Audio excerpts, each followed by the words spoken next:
저는 그런 투자는 전혀 안 해요. 그런 투자 하지 말라고 많이 하고 다녀요.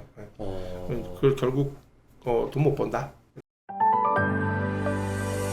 네, 장대양TV 시청자 여러분 안녕하십니까. 이번 주부터요 새롭게 만든 코너입니다. 부동산 및 여러가지 재테크로 성공하신 분들을 초대를 해서 그분들의 노하우를 들어보는 그런 코너를 마련했습니다. 오늘 첫 번째로 HMT 대표이사이신 우리 강윤수 대표님 모셨습니다. 안녕하십니까. 안녕하세요. 반갑습니다. 예.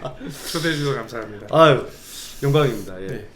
대표님께서 책도 내시고 요즘 네. 보니까 이제 활발하게 좀 그 방송 활동도 좀 하시는 것 같은데 그 책 중에서 보니까요 그 저서 중에 중소기업 다니던 용수는 수익형 부동산을 어떻게 그 다음부터 탁 와닿습니다. 월 7천만 원을 벌게 되었을까? 예. 월 7천만 원 사실입니까? 지금은 사실이 아니죠. 사실 아니에요? 예. 구라쳤습니까?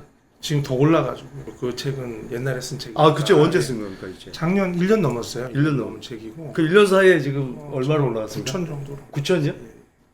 어떻게 하다가 1년 사이에 또 올랐습니까? 아무것도 안 했는데 네. 아무것도 안 했는데 시장 상황이 저를 그렇게 만들었습니다. 시장 상황이요? 예, 저는 그때 이후로 투자를 안 했거든요. 예. 안 했는데 자연스럽게 그냥 임대료가 올랐습니까? 임대료가 올라갔어요. 코로나 때문에. 아, 코로나에 금리가 상승했잖아요. 네. 그래서 부동산이 하락했죠. 예. 그리고 주가가 곤두박질쳤고 예. 코인도 난리가 났죠. 예. 그래서 물가는 상승했죠. 월세는 물가예요. 월세는 물가다. 네, 그래서 상승하는 거예요. 물가가 상승했기 때문에 월세도 당연히 예, 상승한다. 올릴 수 있었다. 지금 대표님 같은 경우는 하여튼 코로나의 덕을 봤다고 지금 뭐 표현을 해야 되네? 아니 저도 뭐 이자 대출금도 많이 있으니까 금리도 올라갔으니까. 금리도 올라갔고 그리고 제가 이제 갖고 있는 자산을 사실 지난 정권에서 다주택자들 규제를 많이 했잖아요. 많이 하다 보니까 투자를 하지 말자. 그래가지고 투자를 멈추고 제가 갖고 있던 전세 물건들을 다 월세로 전환해 버렸어요. 돈은 넘쳐나니까 월세 받는 게 그래서 전환하는 바람에 또 수익이 늘어났고 월세로 전환하면 수익이 늘어나는 거죠. 근데 그 전세를 월세로 전환하셨다는 것은 전세 보증을 내준 내둘 거죠, 내준 그만큼 자금 여력이 있었다는 거잖아요. 매달 7천만 원씩 수익이 들어오는데 전세 하나씩 빼주는 건 어렵지 않잖아요. 매달 하나씩 빼줄 수 있는 거잖아요. 그러니까 제가 2년 6개월 정도를 투자를 안 했는데 계속 빼준 거예요. 그러니까 두 가지죠. 월세가 상승한 것도 있고 그리고 전세가 월세로 전환되면서 다시 수익형 자산으로 탈바꿈된 거죠. 그래서 지금은 전세가 하나도 없어요. 그러니까 수익이 이제 더 늘어난 거죠. 야, 이거 이제 오늘 보니까 월세 9천만 원 받을 정도면 굉장히 많은 부동산을 지금 보유하신 것 같은데 어떤 부동산을 보유하고 계실까요? 한번 예. 제가 이제 주로 타겟팅하고 있는 거는 다는 아니지만 한 80% 자산 정도가 1인 주거 형태의 주택을 갖고 있어요. 그래서 뭐 다세대, 다가구, 오피스텔, 생활형 숙박시설 뭐 요런 쪽 1인이 거주하는 형태의 쉽게 얘기하면 원룸이라고 하잖아요. 원룸이죠. 예, 그런 투자를 개별 등기가 되는 것들. 뭐 개별 등기도 있고 뭐 다가구 같은 경우에는 통 등기도 되고. 아, 다가구도 예. 그냥 1인 뭐 거기 원룸이니까. 그렇죠. 아, 그렇죠. 요 다가구도 원룸 형태의 다가구. 예. 예. 그 위에 주인 세대 하나 있을 수는 네. 있잖아요. 그런 거는 뭐 그 나름의 주인 세대도 세주고 있고 뭐 어쨌든 제가 갖고 있는 형태의 80%는 그 정도에 속해 있고 나머지는 상가라든지 기타 부동산에 이제 갖고 있는 거죠. 여기서 이제 대표님의 약간 투자 패턴이 좀 보일 수도 있을 것 같은데 네. 1인 가구가 80%라고 하셨는데 네. 그렇게 집중하신 이유가 있으신가요? 저는 뭐 잘 몰랐어요. 투자하는 데 있어서 잘 몰랐는데 이 원룸 이렇게 돈 많이 버시는 분들이 이렇게 또 이렇게 별로 그냥 대충 했다고 하시더라고요. 진짜 몰랐어요. 진짜 네. 몰랐는데 네. 그냥 상가 투자보다도 네.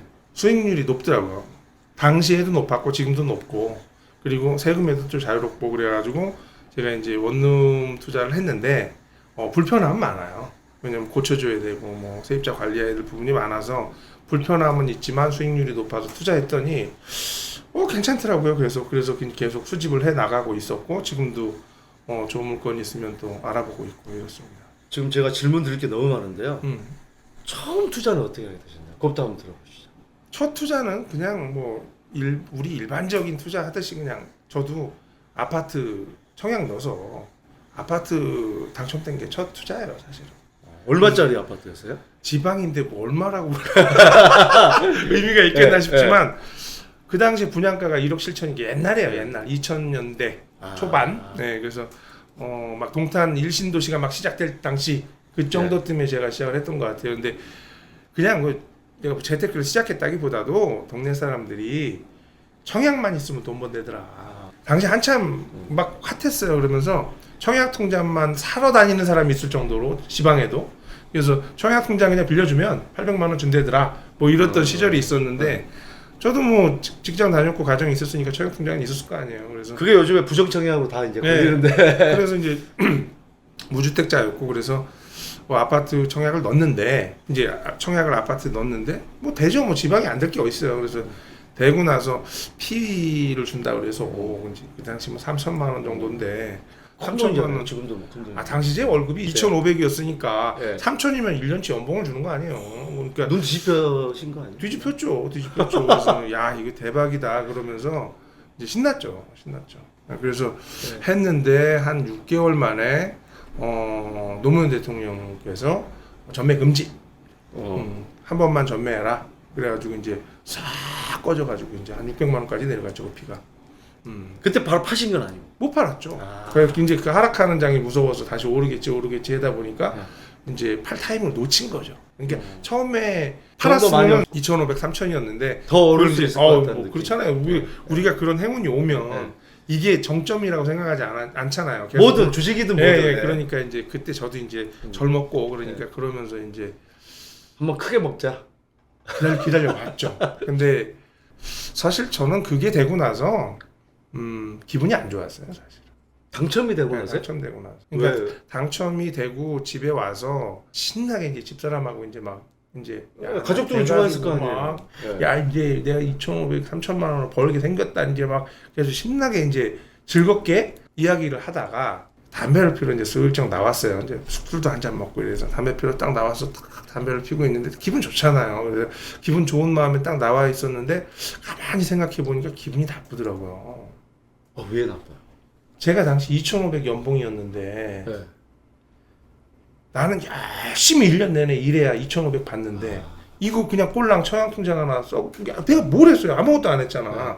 동네 사람들이 넣는다 그래서 나도 넣었을 뿐인데 3천만 원이라는 돈을 준다 그러니까 2,500, 3천만 원 준다 그러니까 기분이 좋은 게 아니고 기분이 나쁜 거예요. 나는 지금까지 그럼, 뭐하고 있었나? 나는 바보였구나. 여태까지 이 사람들이 열심히 저축해서 부자가 된 게 아니었구나 이게. 난 멍청하게 살았구나. 이 회사만 열심히 다닌다고 저축만 잘한다고 부자가 되는 게 아닌 세상이구나. 이런 걸 아는 거죠. 재테크에 대해서 너무 무관심했구나. 아니 그 당시에 제가 너무 어렸어요. 결혼 생활 시작해서 뭐 30살 초반 그 정도 30살 요 정도 된 나이가 뭘 알겠어요. 그냥 임대 아파트 살면서 그냥 열심히 모아서 내 집 하나 장만하면 그게 평생 목표라고 생각할 정도의 그 정도 수준이었는데 그게 딱 되고 나니까 이제 화가 나더라고요. 내가 그동안 몰랐던 거에 대해서. 그럼 그동안에 우리 부모는 몰랐지만 이 대부분의 이 기성세대라는 사람들 그 사람들은 이렇게 해서 돈을 벌어왔구나. 나도 그 반열에 들지 않으면 나도 밀려나겠구나. 회사 열심히 일하지 말고 물론 회사도 열심히 해야 되지만 별도로 내 공부하지 않는다면 가난 탈출하기 어렵겠구나. 그런 생각이 들었어요. 그러면 지금 혹시 자녀분 계세요? 네, 있죠. 몇 살입니까? 지금 이제 대학교 3학년 대학교. 그럼 지금 1학년. 그러면 그 우리 대표님은 네네. 내가 너무 늦게 알았구나. 네네네. 근데 지금 성인인데 네네. 자녀분도 예, 예. 뭐 거기에 대한 어떤 재테크 공부나 이걸 시켜주고 계시나요? 그래서 제 유튜브 채널에서 아들하고 같이 경제 교육하는 컨텐츠를 만들어 갖고 지금 아들하고 진행하고 같이. 있어요. 예. 그게 제 채널 중에 한 코너를 만들어서 아들한테 제가 경제관을 알려주는 뭐 지난번에는 뭐 아들이 이제 질문하고 아빠가 그렇죠, 이제 대답하는 대출에 대해서 좀 얘기 좀 해줬어요. 컨셉 네. 좋네. 그래서 이제 컨셉이 그래서 결국은 우리 자녀한테도 항상 그러거든요. 좋은 대학 가는 거 좋지. 학생이니까 공부 열심히 해야 되는 건 당연한데 대학이 인생의 전부는 아니고 네가 좋은 직장 대기업 들어가는 건 아빠 반대한다. 그리고 공무원 하는 거 반대하고 의사 하는 거 반대한다. 뭐 딱히 그 정도 안 되지만 그러면 안 대충 되지만, 이제 그래서 네가 하고 싶은 어차피 거 안 되는 하고 거 살아라. 미리 반대할 수 있다. 그렇죠. 네. 하고 싶은 거 하라. 그리고 네. 절대 대기업 가지 말고 네가 배우고 싶은 일 해서 성공. 네가 하고 싶은 일 하면서 하는 게 가장 좋은 거다. 하고 싶은 걸 하되 꼭 돈 많이 버는 걸 해라. 그러니까 네가 가서 배울 수 없다면 다니지 마라 이거지. 네가 어린 나이에 술집 같은 거 해보고 싶잖아. 그럼 술집에서 일해봐. 그 사장님이 진짜 돈을 많이 벌고 있는지 그 삶이 좋은지를 판단해 보고 가성비 계산해서 월세 내고 뭐 내고 그 사람 얼마 남는지를 계산해 보자 이거지. 그랬을 때 이게 네가 맞는 일이라면 한번 그 밑에서 일을 해서 도전해 보는데 해봤더니 아 사장님 이게 행복하지가 않고 오히려 더 남들하고 불편하게 사네. 맨날 친구들도 못 만나고 주말에도 일해야 되고 이러면 별로 안 좋은데 그러면 다른 일 알아봐도 되니까 여러 가지 일을 알아보는 건 좋은데 단순히 돈을 목적으로 살진 말아라. 하고 싶은 거죠 자녀한테. 아무튼 자녀분한테 하여튼 경제관념에 대해서는 확실하게 네. 아마 네. 교육이 될 것 같고요. 그게 제 숙제죠. 뭐 인생의 숙제예요. 그럼요. 인생의 또 숙제. 저도 그래요. 어렸을 때부터 그런 관념을 계속 심어주는 게 저는 좋다고 생각합니다. 이게 제가 지금 교육을 하고 있거든요. 이제 수강생들 모집해서 평택에서 이제 수익형 자산 투자에 대한 강의를 하고 있는데 제가 제일 어려운 마지막 남은 강의는 우리 자녀를 가르치는 강의일 거예요. 자녀를 어떻게 하면 제가 생각하고 있는 정신이라든지 내가 갖고 있는 방향을 물려줘서 내 자산을 어떻게 좋게 이어갈 수 있는지 뭐 그런 게 제 가장 마지막 남은 숙제 아닐까 그 생각이 듭니다. 어렸을 때부터 어떤 경제관념에 대해서 확실하게 좀 그 눈높이에 맞게 심어주는 게 중요하다. 네. 또 많은 분들이 아마 궁금해하실 거예요. 야, 저 사람 한 달에 얼마 번다더라. 뭐 부동산으로 좀 이렇게 돈 좀 벌었다더라 그러면 그 중에서도 뭐 여러 가지 궁금한 게 있겠지만 그러면 그 투자한 것 중에 가장 제일 많이 번 투자는 어떤 투자라고 얘기할 수 있을까요? 자, 장 대표님이 말씀하시는 질문의 요지는 저랑 코드가 좀 안 맞는. 아, 네. 왜? 그러니까 최고 많이 버는 게 얼마냐라고 네. 물어보시잖아요. 저는 차익형 투자가 아니고 예. 수익형 투자기 때문에 네. 그 자산을 사서 매달 얼마의 수익이 나오느냐가 오. 목표지 이걸 팔아서 얼마를 내가 먹었냐 이건 아니에요. 근데 이제 네. 어떤 말씀인지 알겠지만 어쨌든 물론 그거를 나중에는 하나의 부동산 네, 가지고 네. 얼마나 쉽게 말씀드리면 뽑아 먹었냐. 그렇죠. 월세도 뽑아 먹은 그렇죠, 거고 그렇죠. 그거를 시세 차익과 그리고 모두 더할 수 있잖아요. 그렇죠. 예. 장 대표님 말씀하시는 걸로 제가 이제 얼마큼 시세 차익을 누렸냐는 거는 사실은 잘 판단이 안 되는 게 아직 안 팔았기 때문에 많은 자산들을 장기 보유하고 있다. 예, 거의 장기 보유하고 있고요. 지금 파는 자산들도 있지만 그건 아파트 예전에 사서 팔고 이런 것들이고 실질적으로 시세 상승을 많이 본 거, 물론 손해 나고 팔진 않았지만 시세 상승을 많이 보기보다는 매달 월세를 받아 먹다가 팔았기 때문에 저는 이제 투자한 돈을 다 회수하고 팔았다 이렇게 보시면 되죠. 그럼 대부분 장기 보유라고 하면 한 몇 년 정도 보유라고 계시는 거예요? 우리 장 대표님 결혼하실 때 몇 년 동안 결혼하시려고 결혼하셨어요? 네. 지금 답변 아직 잘 안 하셔야 됩니다. 네. 아직 안 했습니다. 결혼 안 하셨어요? 결혼 안 하셨고 네, 이제 합니다. 우리가 결혼할 때 보면 네.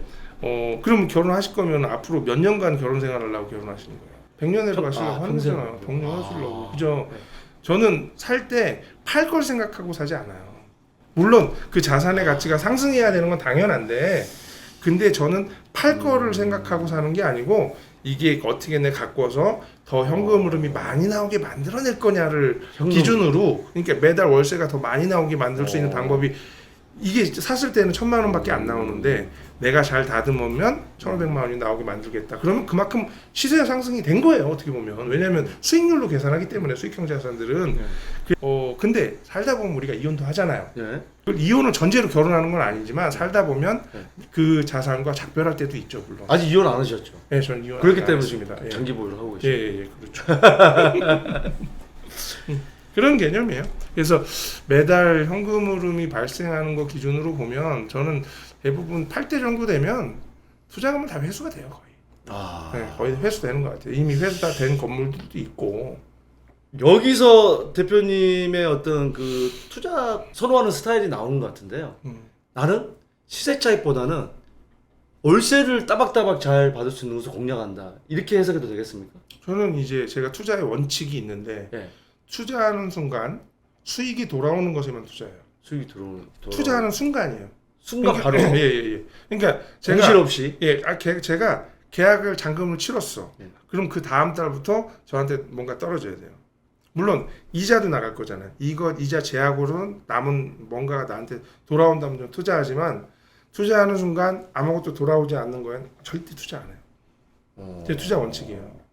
그래서 제가 아파트 청약도 이제 안 해요. 왜냐하면 계약금 넣고 2년 6개월 지나야 잔금 치르잖아요. 2년 6개월 기다리니까 그 돈 아까워서 좀 청약도 안 해요. 그러면 시세 차익보다는 월세가 많이 나온다. 그 월세도 수익률을 좀 보시는 거죠? 그렇죠. 수익률 봐서 이제 그러면은 하는 거죠. 예를 들어서 강남 3구나 서울의 이런 지역들은 음. 수익률이 좀 약하잖아요. 많이 약하죠. 그러면 주로 지역이 어느 지역일까요? 요즘 수도권. 주로 이제 서울을 예, 떠나서 경자사도 경기 좋은 인천 데는 쪽으로. 없어요. 예, 그렇죠. 예. 이제 그러면 이제 반대로 다른 분들이 아 경기 인천은 말 그대로 시세 차익이 많이 안 나잖아요. 네네네.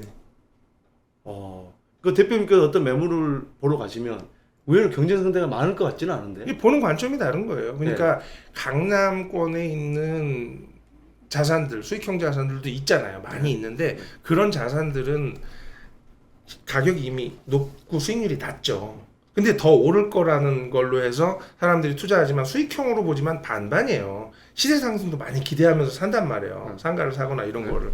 근데 저는 그들이 만약에 5대 5다 기준이 시세 상승 5에 수익형 5를 본다면 저는 7대 3 정도, 8대 2 정도의 수익형의 포커스를 가지고 간다 이거죠. 그리고 그 자산의 수익형에 대한 그 현금 흐름이 더 높아지면 건물의 가치는 상승하는 거니까요. 수익률이 높아지는 거잖아요. 그럼 저는 더 비싸게 팔 수 있다는 거죠. 임대료가 꼬박꼬박 들어오고 수익률이 좋다는 것은 이 매매가도 치고 올라갈 수 있다는 거죠. 그렇죠, 그렇죠. 그러면 시세 차익 결국 보는 보죠, 거죠. 보죠. 보지만 시세 차익을 위주로 보지 않고 일단은 현금 흐름을 해서 그렇죠. 예, 그걸 보는데 그러니까 당연히 시세 상승이 안 일어나면 안 되잖아요. 얘가 5년을 보유했는데 가격이 똑같아. 그럼 손해 난 거죠.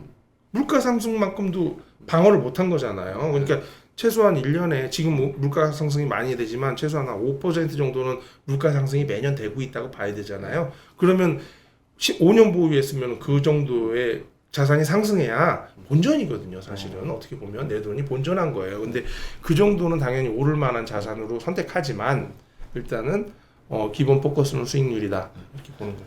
그러면 주로 보유하고 계신 게 이제 아파트는 별로 없겠네요. 아파트가 수익률이 잘 나오진 않잖아요. 그렇죠. 아파트는 예. 하이브리드 상품이야. 시세 상승 반, 월세 반 이렇게 아주 수익 반 이렇게 거고 대부분 근데 그렇게도 투자 안 하죠. 대부분 갭을 많이 하죠. 아파트 사서 갭 투자. 갭해가지고 네. 조금 들여서 이제 네. 전세를 하거나 이제 뭐 그런 개념이다 보니까 저는 그런 투자는 전혀 안 해요. 그런 투자 하지 전혀. 말라고 많이 하고 다녀요. 네. 그 결국 돈 못 번다. 이렇게 대표님만의 그 색깔이 확실한 것 같은데. 네네. 이 말도 안 되는 게임의 논리를 만들어 놓고 사람들이 거기 게임에 동참하고 있는 거예요. 그리고 대면 로또라 그러고 이게 뭐 참 전 굉장히 반대하고 있어요. 청약제도.